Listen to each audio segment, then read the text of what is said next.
जय हिंद। देखिए, आज हम बात करने वाले हैं गवर्नेंस की। आज जो है हम आज गवर्नेंस का पहला जो है लेक्चर है। तो चलिए बढ़ते हैं, और इसकी जो पीडीएफ है आप टेलीग्राम से डाउनलोड कर लेना। उसकी लिंक जो है आपको नीचे डिस्क्रिप्शन में मिल जाएगी। तो चलिए बढ़ते हैं, और जितनी भी जो पीडीएफ है वो सब आपको टेलीग्राम पर मिल जाएगी, वहाँ से आप डाउनलोड कर लेना।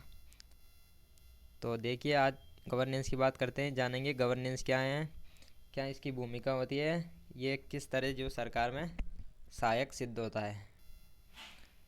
तो सबसे पहले गवर्नेंस का जो यूपीएससी का सिलेबस है वो देख लेते हैं कि गवर्नेंस में जो है कौन कौन से टॉपिक्स हम कवर करेंगे।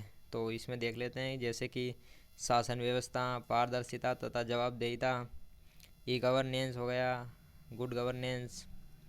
उसके अलावा गैर सरकारी संगठन मतलब एनजीओ की बात करेंगे, और जो स्वयं सहायता समूह है, सिटीजन चार्टर है, नागरिक चार्टर, सिविल सेवकों की भूमिका क्या होती है, ये सब की हम बात करेंगे। तो चलिए बढ़ते हैं आगे। गवर्नेंस को समझने से पहले सबसे पहले कुछ शब्द समझ लेते हैं, इनको जान लेते हैं, जैसे कि राज्य क्या होता है, समाज क्या होता है, ये क्या होता है, देश क्या होता है, राष्ट्र क्या होता है, इन सब की हम बात कर लेते हैं। जैसे सबसे पहले हम बात करेंगे कि हम राज्य किसे कहेंगे। एक शब्द होता है राष्ट्र। तो राष्ट्र कोई जो है इसकी संविधान में कहीं पर चर्चा नहीं की गई है। राष्ट्र ये बस एक सांस्कृतिक जो है अवधारणा होती है, और कुछ नहीं होता इसमें। संविधान में इसका कोई वर्णन नहीं है। लेकिन राज्य जो है इसकी संविधान में वर्णन मिलता है, संविधान में इसकी चर्चा की गई है। तो राज्य किसे कहेंगे हम? राज्य जिसका एक निश्चित जो है भौगोलिक क्षेत्र हो, भूभाग हो, और जिसमें शासन करने के लिए सरकार हो, और जिसकी अपनी एक संप्रभुता हो। संप्रभुता का मतलब क्या होता है? जो अपने निर्णय अपनी इच्छा से ले, स्वयं अपने निर्णय ले, किसी के अधीन काम नहीं करे, उसे कहते हैं संप्रभुता। जो सर्वोच्च सत्ता हो, अपने जो निर्णय लेने में सर्वोच्च हो। उसके अलावा राज्य की एक निश्चित जनसंख्या होनी चाहिए। तो अब हम उसे जो है राज्य कह देंगे। जैसे संप्रभुता जहाँ से, जैसे मान लो यहाँ पर दिया गया है, जैसे भारत कब वो आज़ाद हुआ था? 15 अगस्त 1947। तो इससे पहले भारत संप्रभुता नहीं था, संप्रभुता भारत के पास जो है वो नहीं थी। लेकिन 15 अगस्त 1947 के बाद भारत क्या हो गया? एक संप्रभुता भारत को मिल गई, एक संप्रभु राज्य बन गया। तो बढ़ते हैं, अब देखते हैं कि समाज किसे कहते हैं। अब समाज उसे कहते हैं, मान लो इन सब जो ये अनिवार्य तत्व है, इन सब में से अगर समाज संप्रभुता अगर निकाल दी जाए तो वो बन जाएगा समाज। इसको राज्य में से संप्रभुता निकाल दी जाए तो समाज बन जाएगा, और वापस जो समाज में अगर संप्रभुता जोड़ दें तो क्या बन जाएगा? वापस राज्य बन जाएगा। जैसे मान लो समाज का भी अपना भौगोलिक क्षेत्र होता है। समाज में भी जो है शासन व्यवस्था, नियम कायदे कानून बने होते हैं, तथा समाज में भी जनसंख्या होती है। लेकिन समाज को हम राज्य क्यों नहीं कहते? क्योंकि समाज के पास जो है संप्रभुता नहीं होती है, वो निर्णय नहीं ले सकता है अपने सर्वोच्च, इसलिए जो है समाज होता है। यहाँ पर देख लेते हैं, जैसे संप्रभुता सर्वोच्च सत्ता होती है निर्णय लेने की, एक ऐसी सत्ता जो सर्वोच्च हो, किसी के अधीन न हो। संप्रभुता का आदेश ही कानून होता है। अब बात करते हैं सरकार किसे कहते हैं। संस्था या संगठन जिसे कानून के निर्माण एवं क्रियान्वयन का अधिकार हो। सरकार का मुख्य काम क्या है? कानून निर्माण का। अब देखते हैं कौन कौन सी जो है सरकार होती है, जैसे लोकतांत्रिक सरकार, लोक कल्याणकारी सरकार, संवैधानिक सरकार, इसके अलावा संसदीय सरकार, निरंकुश सरकार तथा अध्यक्षात्मक सरकार, नौकरशाही सरकार। ये सब हम देखेंगे आगे। जिससे क्वेश्चन देख लेते हैं यहाँ लोकतांत्रिक सरकार से। जैसे वर्तमान में एचडीआई में भारत का रैंक 131 है। इस कथन के आलोक में लोकतांत्रिक सरकार का मूल्यांकन करें। ये से प्रश्न पूछे जा सकते हैं। जिसे वर्तमान मौद्रिक नीति के आलोक में लोकतांत्रिक सरकार का परीक्षण करें। इस तरह यूपीएससी में क्वेश्चन पूछे जाते हैं। अब देखते हैं कि लोकतांत्रिक जो सरकार है वो किसे कहते हैं, ये देख लेते हैं। जहाँ निर्णय लेते समय विचार विमर्श किया जाता है, मतलब लोगों से विचार विमर्श जो है लिया जाता है, ऐसी सरकार को हम लोकतांत्रिक सरकार कहते हैं। जब कोई भी बड़े फैसले हो तब वहाँ जो है लोगों से विचार विमर्श किया जाता है, बातचीत की जाती है। नीति निर्माण के केंद्र में जनहित हो, मतलब कुछ भी नीति निर्माण, कुछ भी जो कानून बनाया जाए उसमें जनहित को ज़रूर देखा जाए कि लोगों पर जो है इसका क्या प्रभाव पड़ने वाला है। वो होती है लोकतांत्रिक सरकार। इसके अलावा आम जनता को अपना विचार व्यक्त करने का भी अधिकार होना चाहिए, तब भी उसे हम लोकतांत्रिक सरकार कहेंगे। सामाजिक न्याय, मौलिक अधिकार को कानूनी एवं जो है संवैधानिक मान्यता, वंचित वर्ग का कल्याण होना चाहिए और संसाधनों का न्यायोचित वितरण तथा समावेशी विकास होना चाहिए। समावेशी विकास का मतलब होता है कि एक साथ जो है सभी का विकास होना चाहिए, कोई पीछे नहीं रहना चाहिए। मीडिया को देखेंगे, जिसमें कि सोशल मीडिया, प्रिंट मीडिया तथा इलेक्ट्रॉनिक मीडिया है। अब यहाँ पर प्रश्न देख लेते हैं। लोकतांत्रिक सरकार के लिए निरंतर प्रयास एक दृष्टि से समावेशी विकास के लिए प्रयास है, स्पष्ट कीजिए। ये प्रश्न आप जो है इनको लिखकर जो है इनकी प्रैक्टिस कर सकते हो। इसके अलावा लोकतांत्रिक सरकार का निरंतर विस्तार समावेशी विकास को प्रोत्साहित करता है, स्पष्ट करें। अब देखते हैं कि संवैधानिक सरकार किसे कहते हैं। ऐसी सरकार जो मौलिक अधिकार को समाहित करने वाले संविधान के अनुसार गठित या संचालित होती है। जैसे ये संविधान है और मौलिक अधिकार प्लस जनगणना, जन कल्याण, अब ये संचालित होगी सरकार, और इधर जो है संवैधानिक सरकार। इन सब से जो सरकार मिलकर बनी होती है उन्हें ही हम संवैधानिक सरकार कहते हैं। संवैधानिक सरकार मतलब जो संविधान और जो जन कल्याण से मिलकर बनी होती है उन्हें हम संवैधानिक सरकार कहते हैं। लोकतांत्रिक सरकार का अर्थ है जैसे लोक कल्याणकारी सरकार, विचार विमर्श एवं जन सहभागिता को प्रोत्साहित करने वाली सरकार, सामाजिक न्याय को जो है प्रोत्साहित करने वाली सरकार को लोकतांत्रिक सरकार कहते हैं। अब यहाँ पर दो शब्द दिए गए हैं, उनको इनमें अंतर देख लेते हैं, क्या क्या अंतर जो है होता है। जैसे एक तरफ सरकार देखेंगे और एक तरफ जो है गवर्नेंस के देखेंगे। इन दोनों में यहाँ अंतर स्पष्ट कर लेते हैं कि इन दोनों में अंतर क्या होता है। दरअसल नीति निर्माण मतलब कानून का निर्माण एवं नीति क्रियान्वयन में केवल सरकार की भूमिका होती है, इसे हम सरकार कहते हैं। मतलब जब भी कोई कानून बनाया जाता है तो उसमें क्या होता है कि सरकार की ही जो है भूमिका होती है, उसे हम सरकार कहते हैं। और जो गवर्नेंस होता है उसमें क्या होता है कि नीति निर्माण एवं नीति क्रियान्वयन में सरकार के साथ क्या होता है, नागरिक समाज, और नागरिक समाज जो है इनकी भी भूमिका होती है, इनसे भी विचार विमर्श जो है किया जाता है, इसे कहते हैं गवर्नेंस। इसमें क्या होता है कि नागरिक समाज की जो है भूमिका नहीं होती, लेकिन गवर्नेंस में नागरिक समाज को भी शामिल कर लेते हैं। अब यहाँ पर दिया गया नागरिक समाज तथा नौकरशाही सरकार के बीच जो है वो अंतर क्रिया देख लेते हैं। जैसे गवर्नेंस किसे कहते हैं यहाँ पर समझ लेते हैं। जैसे कि ये यहाँ पर ये बाजार हो गया और ये सरकार हो गई, तथा ये एक जो है सर्किल नागरिक समाज का हो गया। अब नागरिक समाज में कौन कौन शामिल है, जैसे NGO, SHG, self help group और मीडिया। और बाजार में उत्पादक और उपभोक्ता शामिल है। और सरकार में प्रशासक एवं नौकरशाही जो है शामिल होते। और जो इन तीनों का जो मिला जुला होता है उसे कहते हैं हम गवर्नेंस। ये बीच का जो है इसे हम कहते हैं गवर्नेंस, जिसमें नागरिक समाज की भूमिका होती है। अब गवर्नेंस के जो पिलर देख लेते हैं कौन कौन से हैं, जैसे सरकार है, बाजार है और नागरिक समाज है। ये इसके पिलर होते हैं, स्तंभ होते हैं। अब यहाँ पर एक शब्द आता है कि मीडिया का मैनेज होना किसे कहते हैं। मीडिया न्यूज़ का मैनेज होना, मीडिया द्वारा सरकार की नीतियों का निष्पक्ष मूल्यांकन करने से मीडिया का जो है मैनेज होना कहते हैं। मीडिया का मैनेज होना का मतलब होता है कि जो मीडिया होती है वो क्या करती है कि मीडिया जब मैनेज हो जाती है तो सरकार की जो है वो गलत नीतियों को भी सही बताने लगती है। और क्या करती है कि जो जनता की जो इच्छा होती है उनको सरकार तक उनकी बातें नहीं पहुंचाती है, तथा सरकार के पक्ष में जो खबरें प्रचारित करती रहती है, खबरें बताती रहती है, सही से मूल्यांकन नहीं करती है। उसे कहते हैं जो है मीडिया का मैनेज होना।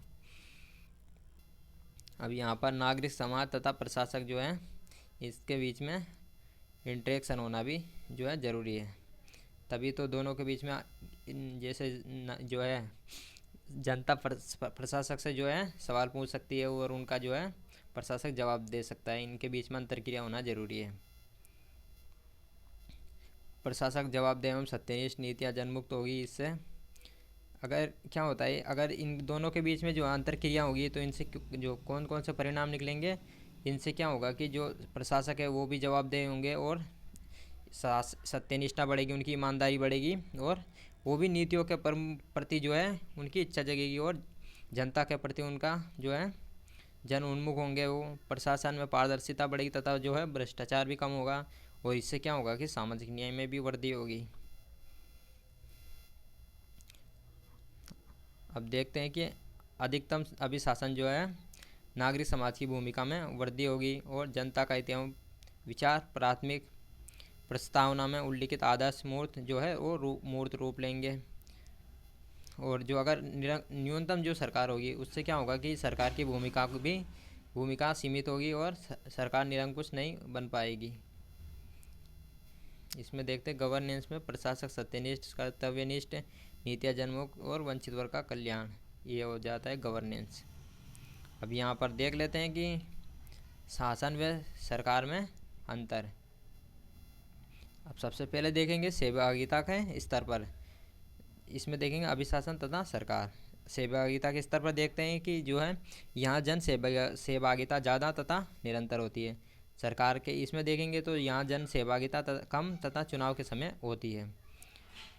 और संस्कृति के स्तर पर देखें तो खुली संस्कृति अर्थात पारदर्शिता होती है, अर्थात नीतियों का जो है स्पष्ट ज्ञान जनता को जो है होता है। गोपनीयता की संस्कृति जो सरकार में होती है, अर्थात प्रशासक गोपनीयता की शपथ लेते हैं सरकार में। अब अंतर्क्रिया, यहाँ अंतर्क्रिया जो है ज़्यादा होती है और अंतर्क्रिया बहुत कम होती है। किसमें? सरकार में अंतर्क्रिया कम होती है और जो है अभिशासन में अंतर्क्रिया ज़्यादा होती है, गवर्नेंस में।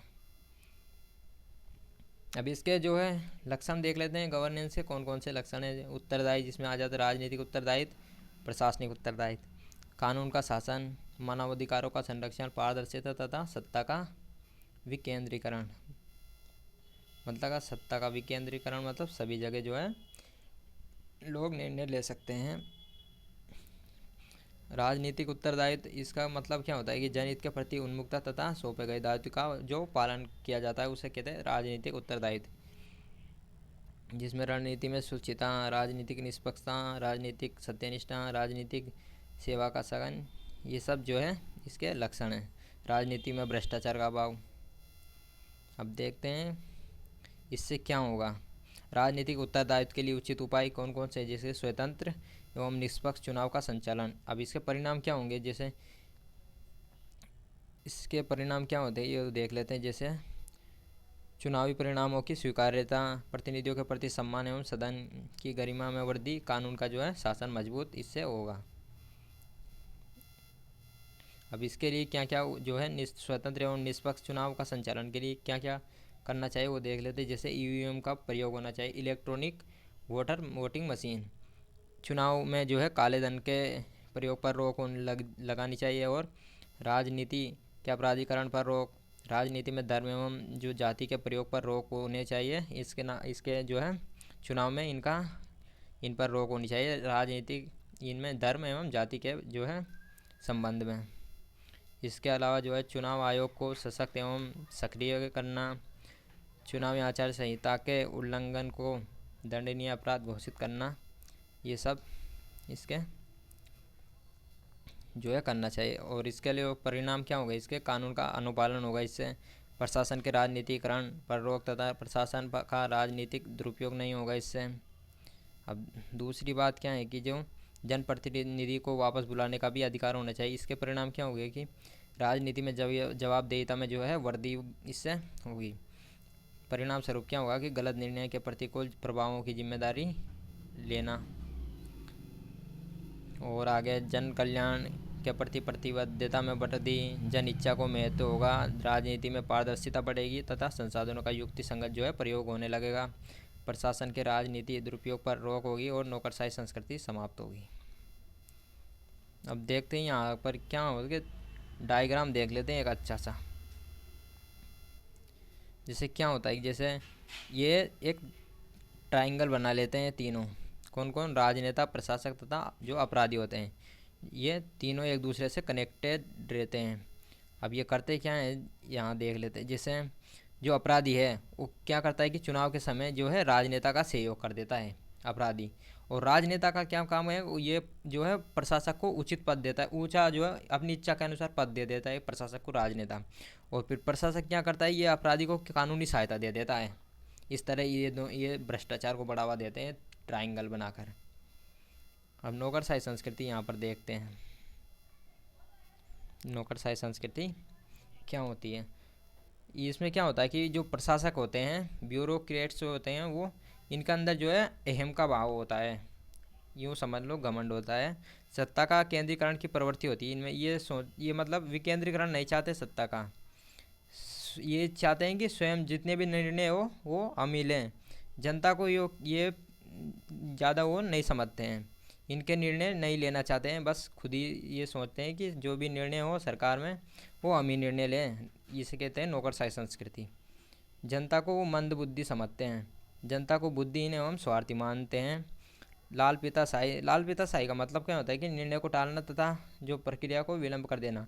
लाल पीता शाही या जैसे यूँ समझ लो कि जो केस होता है उनको दबा देना, फाइलों को दबा देना, ये होता है लाल पीता शाही। लोकतांत्रिक संस्कृति में जैसे विचार विमर्श एवं जन सहभागिता को महत्व दिया जाता है, जनता साध्य होती है। सत्ता का यहाँ पर लोकतांत्रिक संस्कृति में सत्ता का विकेंद्रीकरण किया जाता है, लेकिन जो अभी के देखा था हमने क्या, ये नौकरशाही संस्कृति में सत्ता का जो है केंद्रीकरण की प्रवृत्ति होती है। लेकिन जो लोकतांत्रिक सरकार होती है उसमें क्या होता है कि सत्ता का विकेंद्रीकरण होता है, मतलब सत्ता को अलग अलग जगह बांट दिया जाता है, सभी जो है निर्णय ले सकते हैं। और सामाजिक जो है न्याय पर भी यहाँ पर लोकतांत्रिक संस्कृति में बल दिया जाता है। अब बढ़ते हैं आगे। दूसरा इसका पॉइंट क्या था कि मीडिया को निष्पक्ष एवं सशक्त बनाना। अब इसके जो क्या परिणाम होंगे, राजनीतिक उत्तरदायित्व में वृद्धि होगी। क्यों होगी ये देख लेते हैं। जैसे मीडिया द्वारा राजनीतिक गतिविधि का निष्पक्ष मूल्यांकन होगा, गलत निर्णय तथा खुलासा सामाजिक एवं आर्थिक प्रभाव का जो है मूल्यांकन होगा। अब तीसरा पॉइंट है सशक्त एवं निष्पक्ष मीडिया राजनीतिक विवाद एवं बहस का मूल्यांकन करके चुने गए प्रतिनिधियों के आचरण से आम जनता को जो है अवगत कराना। गलत निर्णयों के विरोध में जन आंदोलन को प्रोत्साहित करना। यहाँ पर एक प्रश्न देख लेते हैं, जैसे राजनीतिक उत्तरदायित्व को निर्धारित करने में मीडिया की क्या भूमिका है, मूल्यांकन करना इसका है। या आप जो है इसका प्रैक्टिस कर सकते हो इस क्वेश्चन की। अब यहाँ पर आ जाते हैं प्रशासनिक उत्तरदायित्व। इसका अर्थ होता है प्रशासकों द्वारा दायित्व का सही से पालन करना, ये हो जाता है प्रशासनिक उत्तरदायित्व। इसके अगर ये जो दायित्व निभाएंगे अपना तो इसके क्या परिणाम होंगे, जैसे प्रशासक जवाबदेह हो जाएगा, इससे कानून का क्रियान्वयन जो है सही तरीके से चलने लगेगा और कानून का जो है शासन बढ़ेगा। नौकरशाही संस्कृति का रूपांतरण लोकतांत्रिक संस्कृति में। अब यहाँ पर देख लेते हैं कि प्रशासनिक उत्तरदायित्व के लिए उचित कदम कौन कौन से हैं, इन सबको जो है हम देख लेते हैं। जैसे कि सबसे पहले है प्रशासकों के सेवा मानक गुणवत्ता एवं अवधि को जो है परिभाषित एवं निर्धारित करना। भ्रष्टाचार निरोधक संस्थाओं को सक्रिय करना एवं जवाबदेही बनाना, ये प्रशासनिक उत्तरदायित्व के लिए जो है कदम है, अच्छे कदम हैं। सूचना का अधिकार एवं इसके प्रति जो है जवाबदेह बनाना। नागरिक चार्टर को जो है लागू करना। सेवा की कीमत, सेवा की गुणवत्ता, सेवा प्रदान की अवधि, शिकायत निवारण की व्यवस्था इसमें जो है होनी चाहिए नागरिक चार्टर को लागू करने के बाद। इसके अलावा प्रशासन में राजनीतिक हस्तक्षेप कम हो, अर्थात प्रशासन के राजनीतिकरण पर रोक लगा दी जाए। अब सोशल ऑडिट यहाँ देख लेते हैं। जैसे प्रशासनिक निर्णय एवं गतिविधि का समाज पर पड़ने वाले प्रभाव का जो है मूल्यांकन। समाज द्वारा प्रशासक के आचरण का मूल्यांकन। अब यहाँ पर जनता और प्रशासक में इंटरेक्शन होगा और जनता और प्रशासक के बीच अंतर्क्रिया में वृद्धि होगी। प्रशासक पर जो है नैतिक दबाव बढ़ेगा इससे, अगर जनता और दोनों में जो है अंतर्क्रिया में वृद्धि होगी तो। अब प्रश्न देख लेते हैं, प्रशासनिक उत्तरदायित्व को बनाए रखने के लिए उचित उपाय सुझाइए। क्या ये उपाय नौकरशाही संस्कृति में परिवर्तन में कारगर है, इसका जो है तर्क देना है इसमें। हम साथ साथ जो है प्रश्न भी यहाँ पर लेकर चल रहे हैं कि यूपीएससी में जो है किस तरह के प्रश्न पूछे जा सकते हैं। गवर्नेंस का विस्तार एवं सशक्तिकरण नौकरशाही को जवाबदेह एवं लोकतांत्रिक मूल्यों का जो है मजबूत करता है। इसका जो है स्पष्ट करना है। अब देखते हैं कानून का शासन अर्थ। इसका क्या अर्थ होता है? जैसे कानून सामान्य व्यक्ति एवं पीएम के साथ जो है वो समान व्यवहार करते हैं। अब इसके देख लेते हैं। किसी व्यक्ति को तब तक दंडित नहीं किया जाएगा जब तक वह कानून का उल्लंघन न करता हो। ये कानून का जो है इसकी बात करते हैं। कानून के शासन का अर्थ देख रहे हैं। जैसे कि इसमें कहा गया है कि किसी व्यक्ति को तब तक जो है दंड ना दिया जाए जब तक कि वह कानून का उनका जो है उल्लंघन न करता हो। यहाँ जो है उसे साबित ना कर दिया जाए कि उन्होंने कानून का जो है उल्लंघन किया है। और अगली बात, निर्धारित सीमा से अधिक जो है दंड भी नहीं दिया जाना चाहिए। कानून के समक्ष समानता और कानून का समान संरक्षण, अर्थात किसी को विशेषाधिकार उपलब्ध नहीं हो, मतलब किसी को जो है ज़्यादा जो है अधिकार न दिया जाए, सबको एक समान समझा जाए। अब यहाँ समाज एवं व्यवस्था में समानता बढ़ेगी। अगर ये कानून का शासन होगा तो प्रत्येक व्यक्ति को विकास का समान अवसर जो है प्राप्त होगा, उपलब्ध होगा। इससे क्या होगा? न्यायपूर्ण समाज का निर्माण होगा और व्यवस्था में जो है लोगों के प्रति विश्वास में भी वृद्धि होगी। फिर इसके जो क्या परिणाम होंगे, तो राष्ट्र की एकता एवं अखंडता जो है इससे बढ़ेगी। राष्ट्र की एकता इससे बढ़ेगी एवं अखंडता मजबूत होगी। अब अगले जो पॉइंट है, जैसे कि सामाजिक न्याय को अगर प्रोत्साहन मिलेगा, संवैधानिक एवं कानूनी संस्थाओं के प्रति लोगों का जो विश्वास बढ़ेगा, सामाजिक एकता में वृद्धि होगी और अलगाव भाव की जो भावनाएं हैं वो दूर होगी लोगों में, और जो लोगों की गरिमा है वो भी सुरक्षित रहेगी। कानून का लोग स्वेच्छा से पालन करेंगे, अपनी इच्छा के अनुसार पालन करेंगे। वही बात, इससे फिर क्या होगा कि राष्ट्र की एकता एवं अखंडता जो है इससे में वृद्धि होगी और देश जो है वो मजबूत होगा। अब प्रश्न देख लेते हैं यहाँ पर। राष्ट्र की एकता एवं अखंडता को बनाए रखने के लिए गवर्नेंस का विस्तार एवं सशक्तिकरण एक प्राथमिक शर्त है। इसको स्पष्ट करना है। अब ये देखते हैं कि अगर मान लो कानून के शासन का अगर अभाव होगा तो इसके क्या क्या प्रभाव होंगे, क्या परिणाम होंगे, वो देखते हैं। अब जो है अगर कानून के शासन का अभाव होगा, इसकी कमी होगी तो कानून के शासन की, इससे क्या होगा कि समाज में विशेषाधिकार, वंचित वर्ग के अंदर आक्रोश पैदा होगा, सामाजिक संघर्ष से जो है बढ़ेंगे, कानूनी एवं संवैधानिक संस्था के प्रति जो है लोगों में अविश्वास होगा, और फिर आगे क्या होगा, इससे संस्थाओं को आम जनता का समर्थन मिलना जो है बंद हो जाएगा और संस्थाओं की जो सफलता वो भी कमज़ोर होगी। परिणामतः क्या होगा, संविधान की विश्वसनीयता में संकट पैदा होगा। अब देखते हैं कानून के शासन के लिए उचित कदम जो है, लोक सेवकों के विशेषाधिकार समाप्त होने चाहिए, संविधान की मूल भावना को लागू करना जिसे प्रस्तावना में दिया गया है, कानून प्रवर्तन एजेंसियों को मजबूत एवं सक्रिय करने के साथ जवाबदेही भी बनाना चाहिए। अगला पॉइंट है, न्यायालय तक सभी की जो पहुंच हो सुनिश्चित होनी चाहिए। सुनिश्चित करने के लिए यहाँ मोबाइल कोर्ट के साथ निःशुल्क कानूनी जो है सहायता दी जानी चाहिए। निर्धारित अवधि में न्यायपालिका द्वारा निर्णय को सुनिश्चित करना तथा न्यायपालिका की निष्पक्षता को बनाए रखने के साथ न्यायपालिका के में मुकदमों के जो है बोझ को कम करना, ये सब उचित कदम दिए गए हैं। और अगला जो पॉइंट है, न्यायपालिका में पारदर्शिता को सुनिश्चित करना, शिकायत निवारण की जो है उचित व्यवस्था भी होनी चाहिए। तो ये कानून के शासन के लिए जो है उचित कदम दिए गए थे।